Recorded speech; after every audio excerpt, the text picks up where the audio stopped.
कि हम छोड़ देते हैं। पूज्य महाराज पूछिए। पूज्यपाद महाराज श्री के चरणों में प्रणाम। गीता जी को आपके द्वारा श्रवण करते हुए काफ़ी समय उसमें एक प्रश्न गीता जी से ही उसमें दो प्रश्न बन रहे मेरे हिसाब से।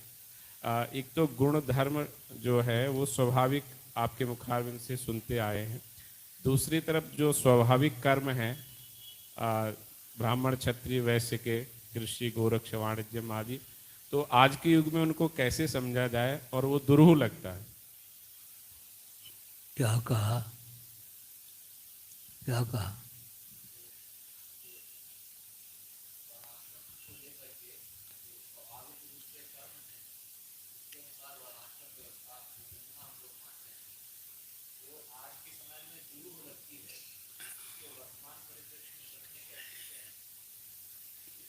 ऐसा है कि कूटनीति का प्रयोग किया गया क्रिश्चियनों के द्वारा, अंग्रेजों के द्वारा।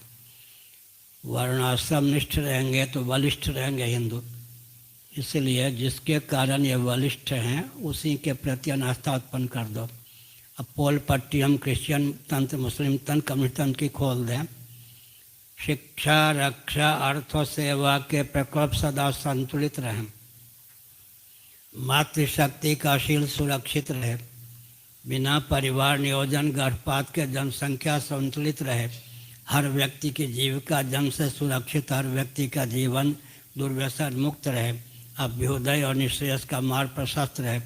इसकी कोई और विधा हो वर्णाश्रम के अधिक तो सीधा प्रेमनाथ पंजाबी में बोला तो नान्या पंथा विद्यते नायम। अंग्रेजों की कूटनीति है जिसके कारण हिंदू बलिष्ठ थे, उसी के प्रति अनास्था उत्पन्न कर दो। वो तो महत्व को जानकर उन्होंने कूटनीति का प्रयोग किया, हम उसके शिकार हो गए। फिर से बोलें, शिक्षा, रक्षा, अर्थ और सेवा के प्रकोप सदा संतुलित रहें। बिना परिवार नियोजन और गर्भपात के जनसंख्या संतुलित रहे। मातृशक्ति का शील सुरक्षित रहे।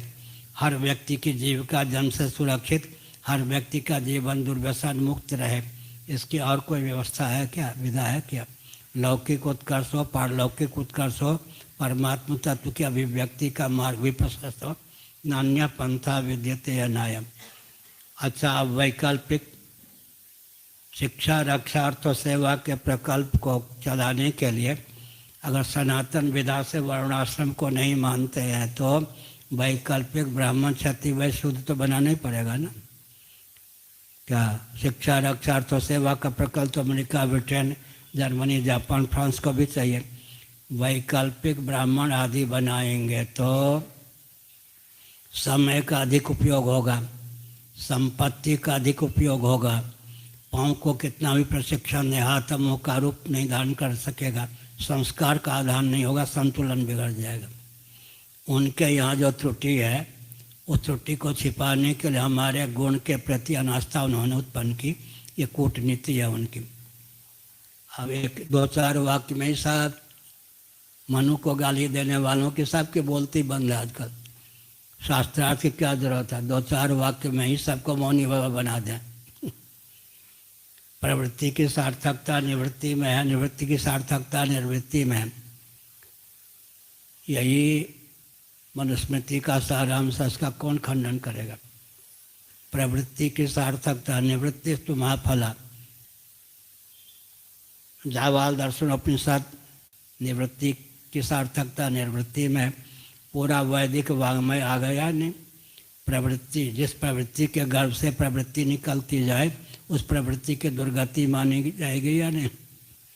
जिस गंतव्य का गमन का पर्यवसान गंतव्य तक ना हो वो गति क्या है? गंतव्य तक पहुंच के गति शांत हो जाती है या नहीं? ये भौतिकवादी जितने होते हैं इनकी पोल पट्टी खोल दें। ये भौतिकवादी कहने योग्य भी नहीं। पंचभूतों का ज्ञान है क्या? आकाश को तो मानते भी नहीं आजकल। भूत चतुष्टय को मानते हैं, पृथ्वी जल तेज वायु, उसका भी भूतों का भी ज्ञान इनको नहीं है। फिर भूत लगा हुआ है इनको। भौतिकवादियों को, किसी भी भौतिकवादी को पंचभूतों का ज्ञान है क्या? पृथ्वी का ज्ञान है, जल का ज्ञान है, तेज का ज्ञान है, वायु का ज्ञान है। तो भौतिकवादी कहे जाते हैं निकम्मे हैं, भौतिकवादी भी कहाँ हैं। दूसरी बात है कि इंद्रियों की गति केवल वर्तमान तक होती है, मन की गति भूत भविष्य वर्तमान तीनों कालों में होती है।